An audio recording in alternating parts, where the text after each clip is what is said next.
Guys you are welcome in toppers English classes guys. आज जैसे कि आपको मालूम है आपके लिए एक सीरीज करा रहे हैं अनसोल्ड पेपर की क्लास 12 क्लास 10 के लिए। उसी से रिलेटेड उसी से संबंधित आज हम आपको लिए एक प्रैक्टिस सेट लेकर आए। प्रैक्टिस सेट नंबर 3 जो अनसोल्ड पेपर नंबर 3 है 316 HX जो कि 2025 में आया हुआ है। इसका हम आज पार्ट 1 देखेंगे डी स्टूडेंट। उसमें हम आपके लिए एंशिएंट पैसेज देखेंगे, आर्टिकल राइटिंग देखेंगे, एप्लीकेशन देखेंगे और ग्रामर सेक्शन देखेंगे। कुल मिलाकर 60 मार्क जो 60 नंबर आते हैं वो यहाँ से देखेंगे। लेकिन आपसे रिक्वेस्ट है डी स्टूडेंट कि आप मेरे चैनल टॉपर्स इंग्लिश क्लास को सब्सक्राइब करें, मेरे वीडियो को लाइक करें, शेयर करें, क्योंकि डी स्टूडेंट काफ़ी मेहनत से हमने आपके लिए क्वेश्चन कलेक्ट किए हैं, सेलेक्ट किए हैं और काफ़ी मेहनत लगती है वीडियो बनाने में। आपसे बस यही रिक्वेस्ट है कि आप मेरे चैनल टॉपर्स इंग्लिश क्लास को सब्सक्राइब करें, मेरे वीडियो को लाइक करें, शेयर करें। विशेष रूप से क्लास 12 और 10 के स्टूडेंट जो हैं उनसे मैं यही रिक्वेस्ट करना चाहता हूं कि इस वीडियो को शेयर जरूर करें डी स्टूडेंट और लाइक करें। तो आइए देखते हैं डी स्टूडेंट। पहले वेरी फर्स्ट इसमें क्या दिया हुआ है, एक अनसीन पैसेज है जो कि आपका 15 मार्क्स वहां से पूछे जाएंगे अनसीन पैसेज से। तो आइए पहले यही देख लेते हैं डी स्टूडेंट, ठीक है। और डी स्टूडेंट इसे पढ़ने की जरूरत नहीं, हमें आंसर देना है, ठीक है। कोई हमें हिंदी अर्थ निकालने से इसका कोई बेनिफिट नहीं है, केवल हमें आंसर लिखने हैं। देखो तो देख लेते हैं पहला आंसर। पहला क्वेश्चन क्या है, how does language help relieve the man hitting on his finger nails with a hammer.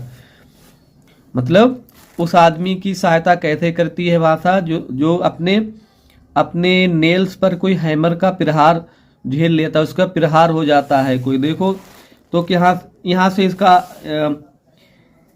से इसका आंसर लिखेंगे। देखो the man who hits his thumbnail with a hammer and utters a string of cries use language to relieve his feelings and इतनों feelings तक लिख देंगे, ठीक है। बाकी कॉपी में भी दिखाएंगे, भी हम पहले देख लेते हैं।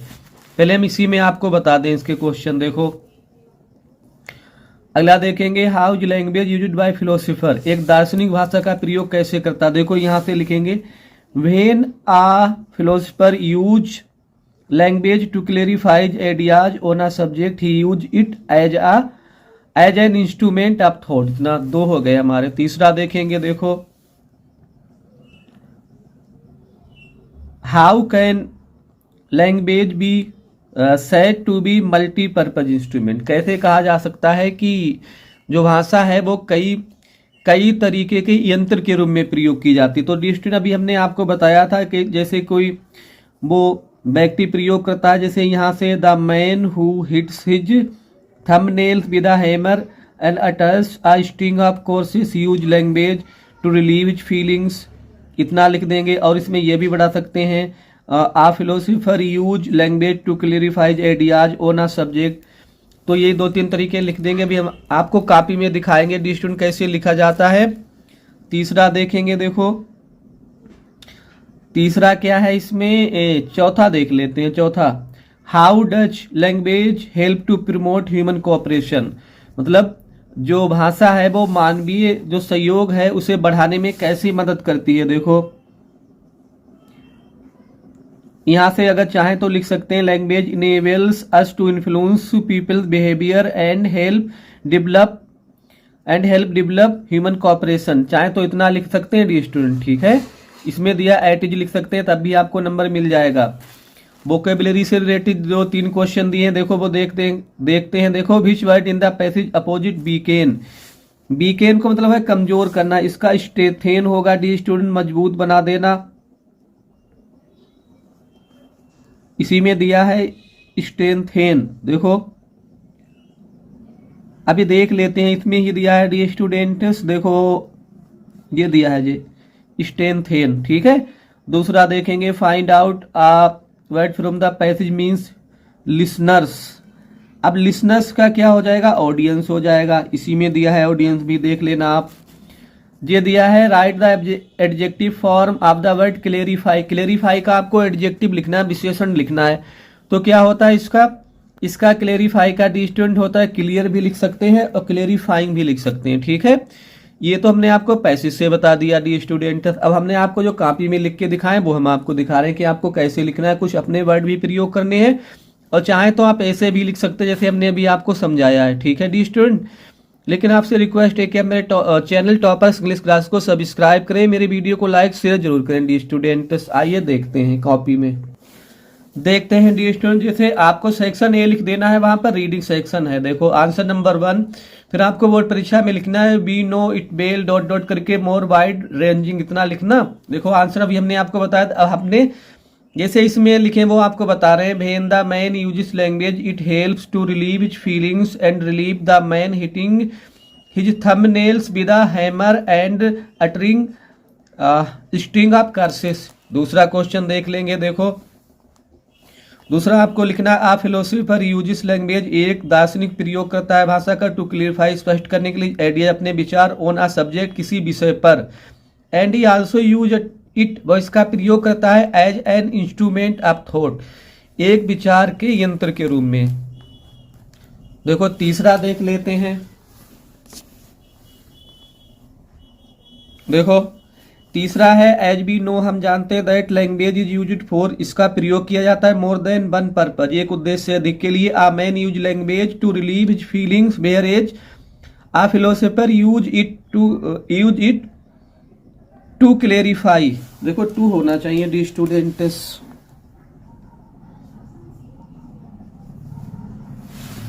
देखो टू क्लेरिफाई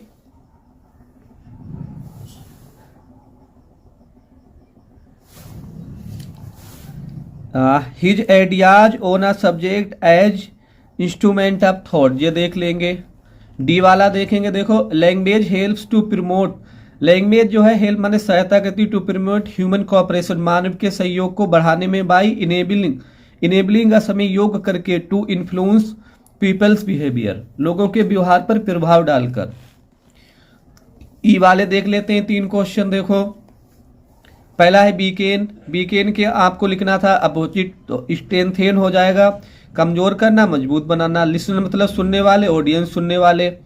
क्लेरिफाई है, इसका आपको लिखना है एडजेक्टिव फॉर्म, तो क्लियर आप लिख सकते हैं, चाहे तो क्लेरिफाइंग भी लिख सकते हैं, ठीक है डी स्टूडेंट। यहां तक आपके हो गए हैं 15 मार्क्स। क्वेश्चन नंबर 2 देखेंगे अब।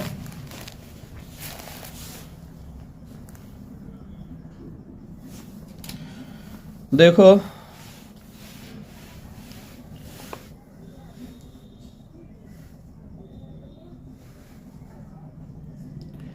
इसमें डी स्टूडेंट ने क्या पूछा था, right an article on any of the following topic in about, कितने में लिखना है आपको, 100 to 150 वर्ड्स, ठीक है। चाहे तो आप ये लिख दें unemployment in India and its reason, भारत में बेरोजगारी इसके कारण, ठीक है। चाहे तो आप इसे लिख सकते हैं फ्रीडम ऑफ स्पीच, चाहे तो आप इसे लिख सकते हैं soaring prices and measure to control it. तो डी स्टूडेंट हम पहले ही वाला लिखेंगे। देखो पहले ही वाला लिखेंगे। पहले वाला कौन सा, unemployment in India and its reason, ये देख लेंगे डी स्टूडेंट। देखो इंट्रोडक्शन दिया है, इंट्रोडक्शन माने परिचय। द प्रॉब्लम ऑफ अनएम्प्लॉयमेंट, बेरोजगारी की समस्या is the most serious problem, सबसे गंभीर समस्या है फेसिंग अवर कंट्री, जिसका हमारा देश सामना कर रहा है। A large number of educated and uneducated people, बहुत बड़ी संख्या में शिक्षित और अशिक्षित लोग, इज लोटरिंग, निरुद्देश्य घूम रहे हैं, about in search of job, काम की तलाश में इधर उधर घूम रहे हैं। They are willing to work, वो काम करने के लिए इच्छुक हैं, but they can not get it, लेकिन उन्हें काम नहीं मिल पा रहा है, ठीक है। There is unemployment in cities, बेरोजगारी है शहरों में है। इन टाउन्स 2 बार हो गया, डिस्ट्रिक्ट सिटी जहां पे एक बार देख लेना, ठीक है। टाउन्स कस्बों में है, एंड इवन इन विलेजेस, गांव में भी बेरोजगारी है। दूसरी हेडिंग देखेंगे रीजन्स ऑफ अनएम्प्लॉयमेंट, बेरोजगारी के कारण क्या है। देखो देयर आर मैनी रीजन्स, कई कारण है ऑफ अनएम्प्लॉयमेंट, बेरोजगारी के इन इंडिया, भारत में। द ग्रेटेस्ट, सबसे बड़ा रीजन माने कारण ऑफ अनएम्प्लॉयमेंट, बेरोजगारी का माने है the over population of the country, देश की बढ़ती हुई जनसंख्या। ठीक है डी स्टूडेंट्स, फुल स्टॉप यहाँ पर होना चाहिए। आगे देख लेंगे। द पॉपुलेशन मीन जनसंख्या ऑफ द कंट्री, देश की इंक्रीजिंग बढ़ रही है रैपिडली, कैसे, तेजी से बढ़ रही है। बट द जॉब्स, लेकिन जो नौकरियां हैं, जो काम है, कैन नॉट बी इंक्रीज, उन्हें बढ़ाया नहीं जा सकता इन दैट प्रोपोर्शन, उसी अनुपात में। ठीक है। अवर एजुकेशन सिस्टम, हमारी जो शिक्षा प्रणाली है, डिफेक्टिव, वह दोषपूर्ण है। The present education is bookish, जो वर्तमान शिक्षा है वो किताबी शिक्षा है। It should be job oriented, इसे जॉब ओरिएंटेड होना चाहिए, मतलब ऐसी शिक्षा होनी चाहिए जिससे हमें जॉब मिल सके, काम मिल सके। Education is it does not prepare students for life, ये विद्यार्थियों को जीवन के लिए तैयार नहीं करती है कि उन machines are the main cause of the employment, और मशीनें भी हैं जो अनएम्प्लॉयमेंट है, जो बेरोजगारी है उसके कारण है, मशीनें भी उसके कारण बनी हुई हैं। अगली हेडिंग देखेंगे, देखो सम सजेशन, कुछ सुझाव फॉर सोल्विंग द प्रॉब्लम, इस समस्या को हल करने के कुछ सुझाव देखो क्या इन्होंने बताए हैं। There should be a check, रोक होनी चाहिए, रोक लगनी चाहिए। ऑन द रैपिड ग्रोथ, जो तेजी से ग्रोथ वृद्धि हो रही है अब द पॉपुलेशन, जनसंख्या में। The programme of family planning, परिवार नियोजन कार्यक्रम, शुड बी मेड, बनाया जाना चाहिए, मोर पॉपुलर, अधिक लोकप्रिय किया जाना चाहिए उसे, इन रूरल एरियाज, ग्रामीण क्षेत्रों में, मतलब गांव में। The system of education should be changed, शिक्षा व्यवस्था जो उसे उसमें परिवर्तन किया जाना चाहिए। इम्पोर्टेंस माने होता है महत्व, शुड बी गिवन, दिया जाना चाहिए। टेक्निकल एंड वोकेशनल एजुकेशन, तकनीकी और व्यावसायिक शिक्षा को। Cottage and small scale industries, कुटीर उद्योग जो हैं, शुड बी डेवलप्ड, उन्हें विकसित किया जाना चाहिए।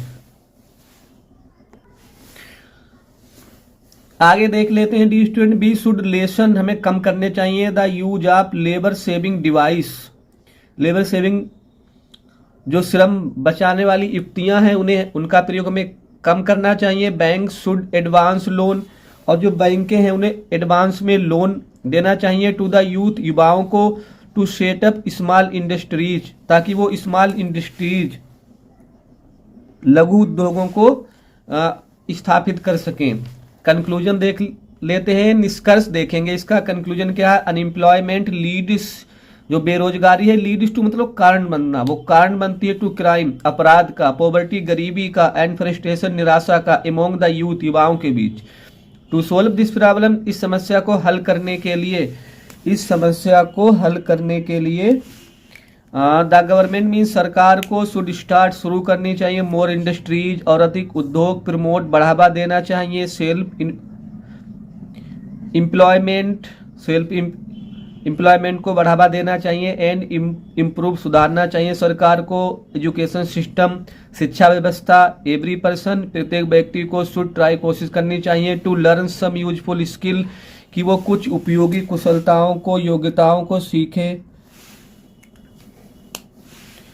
And work hard for a better future, और एक अच्छे भविष्य के लिए कठिन परिश्रम करे। तीसरा क्वेश्चन देख लेते हैं डी स्टूडेंट्स, इसमें देखो तीसरे में क्या इन्होंने पूछा है, एक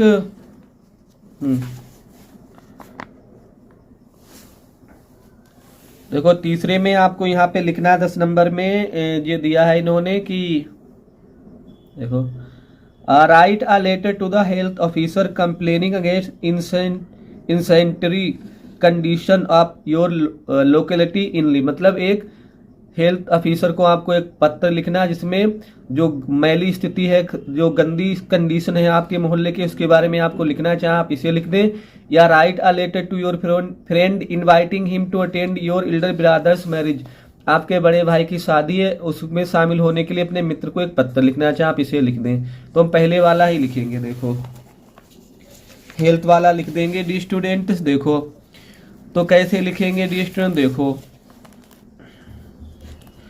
देखो अब जरूरी नहीं जो हमने पता लिखा वही आप लिखे, कोई अब आप अपना पता भी लिख सकते हैं। यहाँ पर हमने जैसे लिखा है 10 सदर बाजार शाहजहानपुर, और यहाँ पे तारीख डाल देना, हमने डाली, जितनी तारीख लिखेंगे वो आप डाल देना, ठीक है, मंथ डाल देना।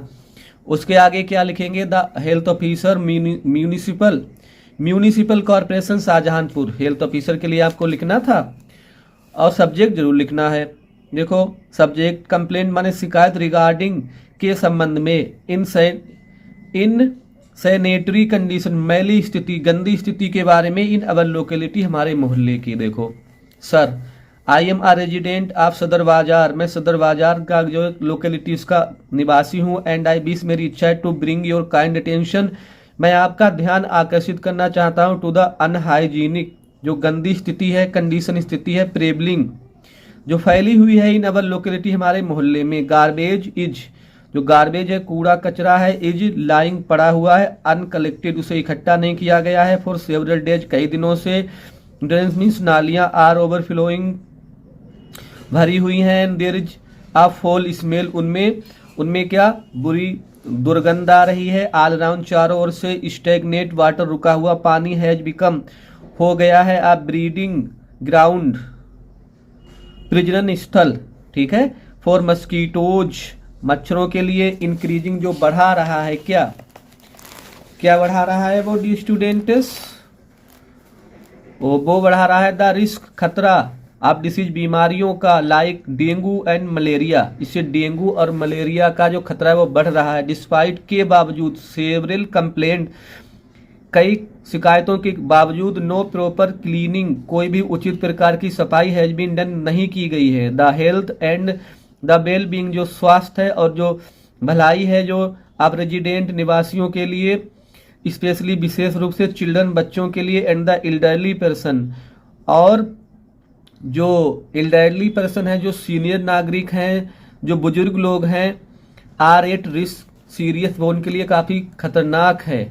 आई रिक्वेस्ट यू, मैं आपसे निवेदन करता हूँ, टू टेक इमीडिएट स्टेप, कि आप तुरंत कदम उठाएं। टू क्लीन द लोकेलिटी, मोहल्ले को साफ करने में। क्लियर द गार्बेज, कूड़े कचरे को साफ करने में। एंड डिसइंफेक्ट द एरिया, जो एरिया संक्रमित है उसे संक्रमणहीन करने में। द एरिया, टू प्रिवेंट, रोकने के लिए। एनी आउटब्रेक ऑफ डिसीज, बीमारी का फैलाव रोकने के लिए, ठीक है। थैंकिंग यू, आपका धन्यवाद। योर सिंसियरली लिख देंगे आप, यहाँ पर XYZ लिख देंगे, नाम तो लिखा नहीं जाता है, ठीक है डी स्टूडेंट। तो अभी तक हमने आपके कितने नंबर यहाँ पर डी स्टूडेंट कंप्लीट करा दिए हैं, 15 + 10 + 10 = 35 नंबर। अब हम आपको 20 नंबर का ग्रामर देख लेते हैं डी स्टूडेंट, ग्रामर से देख लेंगे। देखो ग्रामर के क्वेश्चन देखेंगे अब। देखो डी स्टूडेंट, काफ़ी मेहनत से हमने आपके लिए वीडियो तैयार किया, लेकिन आपसे रिक्वेस्ट है कि आप मेरे चैनल टॉपर्स इंग्लिश क्लास को सब्सक्राइब करें, मेरी वीडियो को लाइक करें, शेयर जरूर करें डी स्टूडेंट। देखो जैसे पहला इन्होंने दिया है, गवर्नमेंट बाय द ऑफिशियल्स, जो अधिकारियों का शासन होता है वो क्या होता है। प्लेटोक्रेसी मतलब होता है डी स्टूडेंट धनिक तंत्र, अमीर लोगों का शासन।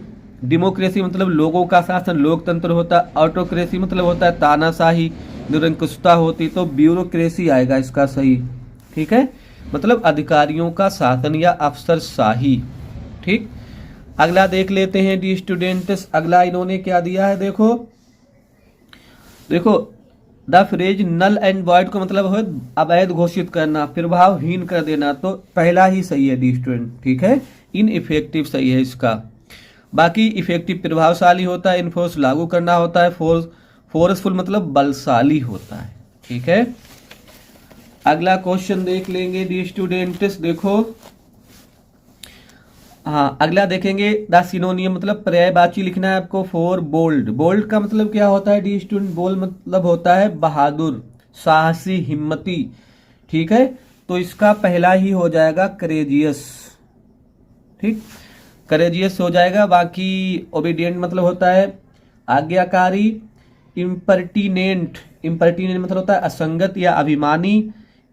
और बाकी क्रूअल मतलब निर्दयी होता है, क्योंकि डी हमने सभी आपको मीनिंग भी बताए हैं, ठीक है डी स्टूडेंट। और डी नंबर अब देखेंगे, दीपू स्टडी, दीपू जो है वो अध्ययन करता है since 7 AM to 9 AM daily. तो सिंस के साथ टू का पेयर नहीं होता, फ्रोम के साथ होता है। तो इसमें गलती क्या है, यहाँ पर जो इन्होंने दिया है, जो ये सिंस वाला ही गलत है डी स्टूडेंट, इसमें सिंस गलत है। हाँ, सिंस ही गलत।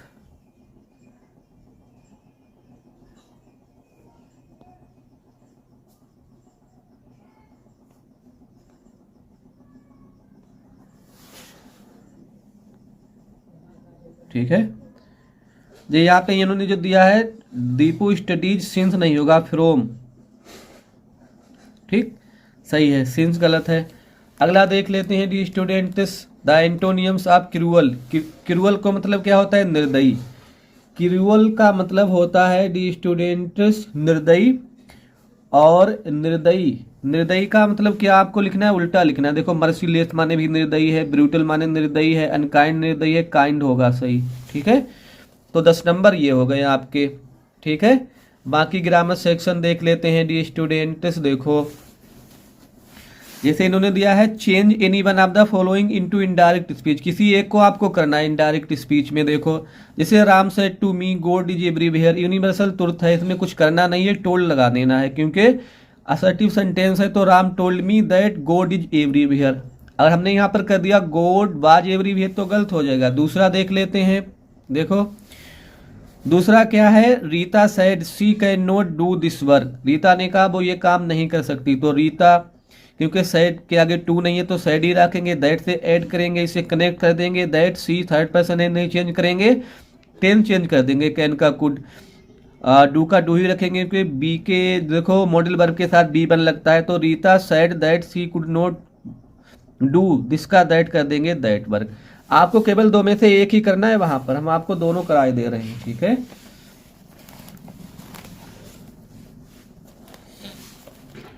आगे क्या है, बी नंबर देखेंगे, 5 का बी। कंबाइन आपको करना है any one of the following.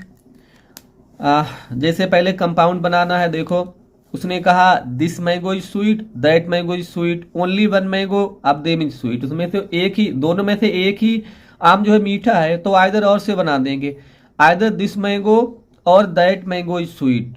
ठीक, या तो आप ऐसे बना दें, या आप इसे ऐसे भी बना सकते हैं, this mango is sweet and that mango is sweet but only one of them is sweet. चाहे तो आप ऐसा भी बना सकते हैं। ठीक है, इनमें से कोई सा आप बना देना। दूसरा देखेंगे, some teachers command respect they are good. तो क्या बनाएंगे, एडजेक्ट, ये बनाना है डी स्टूडेंट, कम्प्लेक्स लिखना छूट गया था, कम्प्लेक्स है। तो कम्प्लेक्स में हम यहाँ पर एडजेक्टिव क्लोज का प्रयोग करेंगे। देखो, सम टीचर्स हु से जोड़ देंगे, हु कमांड रिस्पेक्ट। देखो, रिस्पेक्ट छूट गया है,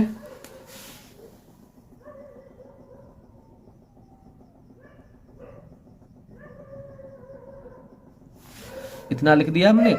देखो, some teachers who command respect are good. ठीक है, दूसरा। अब ट्रांसफॉर्मेशन में क्या पूछा इन्होंने, transform any of the following as directed, एक ही करना है। He had done his work passive voice.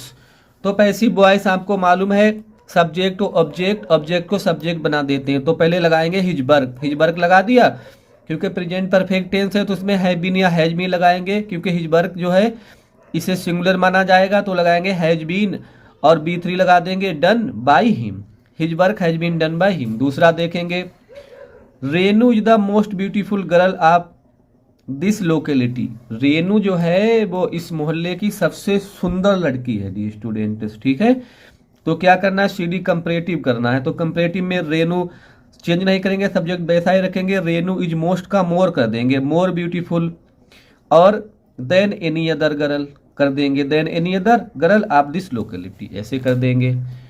अगला देख लेते हैं डी स्टूडेंट्स। देखो, correct any one of the following, correct incorrect दो क्वेश्चन पूछे जाएंगे। देखो, मोहन्स फादर, देखो डबल अपॉस्ट्रॉफी का प्रयोग नहीं करते, तो कैसे बनाएंगे, the purse of Mohan's father has been stolen, Mohan के पिताजी का पर्स चुरा लिया गया है। अगला देख लेते हैं dear student, Rampal junior is junior होगा, ये छूट गया है। देखो, काफी चीजें छूटी हैं डी स्टूडेंट्स। ठीक, Rampal is junior than me कभी नहीं होता, जूनियर सीनियर एक्सटीरियर इंटीरियर सबके साथ टू लगता है, तो Rampal is junior to me हो जाएगा। अगला देखेंगे, ये जो होमोफोन पूछे जाएंगे, ये दो जोड़े होंगे, दो पेयर में से आपको एक ही सिलेक्ट करना। जैसे बर्थ माने जन्म, tell me your date of birth हमने प्रयोग कर दिया, आप मुझे अपनी जन्म तिथि बताएं। बर्थ मतलब होता है, रेलगाड़ी में वगैरह में आपने देखा होगा ऊपर जो सीट होती है वही होता है। तो I booked a berth in the train. ठीक, अगला देख लेते हैं, इन दो में से कोई एक करना है आपको। देखो जैसे दिया है कैरियर मतलब पेशा, he started his career as a teacher, उसने अपना कैरियर एक अध्यापक के रूप में शुरू किया। अब कैरियर मतलब इसके दो मीनिंग होते हैं, वाहक होता है, एक ले जाने वाला। तो ले जाने वाला मतलब जैसे कैरियर वगैरह साइकिल वगैरह में होता है। तो please place the baby in the carrier, कृपया बच्चे को कैरियर पर बिठा लें, रख दें नहीं, बिठा दें लगाएंगे यहाँ पर। अगर वाहक के रूप में आप बनाएंगे तो ऐसे बना देना। A mosquito is a disease carrier, mosquito जो होता है, मच्छर जो होता है, वो बीमारी का वाहक होता है। तो डी स्टूडेंट सब स्टोरी बची हुई वो भी देख लेते हैं। देखो आपके लिए, देखो पढ़ लेना, देखो हम आपको दिखा रहे हैं, आप अपने आप पढ़ लेना, अनसोल्ड पेपर सामने रख लेना। अब हम आपको ट्रांसलेट बता रहे हैं इसका। देखो इसने दिया है, हमें पालतू और मूक पशुओं की तरह किसी के पीछे नहीं चलना चाहिए। हमें नहीं चाहिए मतलब इसमें यहाँ पर एक एडवाइस है, सलाह है। तो पहले हमें की इंग्लिश लगा देंगे, क्या हमें की इंग्लिश लगाएंगे, बी शुड नॉट फॉलो, हमें नहीं चलना चाहिए, एनीवन किसी के पीछे, like pet and dumb animal मतलब पालतू और मूक जानवरों जैसे। सही, इतना हो गया। जीवन के संघर्षों एवं आने वाले खतरों का साहस एवं निर्भीकता से सामना करना चाहिए, मतलब किसे करना चाहिए, हमें करना चाहिए। तो बनाएंगे, we should face the struggle of life, struggle of life संघर्षों, स्ट्रगल्स कर देना आप यहां पर, यस लगा देना। ठीक, we should face the struggles of life and upcoming dangers, आने वाले खतरों का विद करेज एंड फियरलेसनेस, कैसे में सामना करना चाहिए, मतलब कैसे सामना करना चाहिए, साहस एवं निर्भीकता के साथ। आगे देखेंगे, भविष्य कितना भी उज्जवल एवं लुभावना क्यों ना हो, no matter how bright and tempting our future may be. ठीक है, तो ये बन गया, भविष्य चाहे कितना उज्जवल एवं लुभावना क्यों ना हो। We should not rely on it, हमें उस पर भरोसा नहीं करना चाहिए, या हम ऐसे भी बना सकते हैं, we should not trust in it. ठीक, आगे है, हमें बीती हुई बातों को बार बार नहीं सोचना चाहिए, we should not think of the past thing, बीती हुई बातों को अगेन एंड अगेन, बार बार नहीं सोचना चाहिए। ठीक है, और क्या है, आखिरी सेंटेंस देखेंगे, वर्तमान में रहकर हमें अपने कर्तव्य का पालन करना चाहिए, लिविंग इन प्रेजेंट मतलब वर्तमान में रहकर। We should perform our duties, हमें अपने कर्तव्यों का पालन करना चाहिए। तो डी स्टूडेंट्स, अभी हमने आपके लिए ये 60 नंबर का पूरा सेट करा दिया है डी स्टूडेंट्स, और बाकी इसका जो लिटरेचर पोर्शन बचा हुआ है, लिटरेचर पार्ट बचा है डी स्टूडेंट्स, वो हम आपको कल करा देंगे इसका, या परसों कराएंगे। लेकिन आपसे रिक्वेस्ट है डी स्टूडेंट कि आप मेरे चैनल टॉपर्स इंग्लिश क्लास को सब्सक्राइब करें, मेरे वीडियो को लाइक करें, शेयर करें, क्योंकि डी स्टूडेंट काफ़ी मेहनत लगती है वीडियो बनाने में, आपके लिए कंटेंट तैयार करने में। आपसे रिक्वेस्ट है कि आप मेरे चैनल टॉपर्स इंग्लिश क्लास को सब्सक्राइब करके मेरे वीडियो को कम से कम अपने 10 फ्रेंड के पास, और विशेष रूप से क्लास 12 इंग्लिश के जो स्टूडेंट हैं उनके 10 फ्रेंड्स के पास शेयर अवश्य करें। Thanks for watching the video.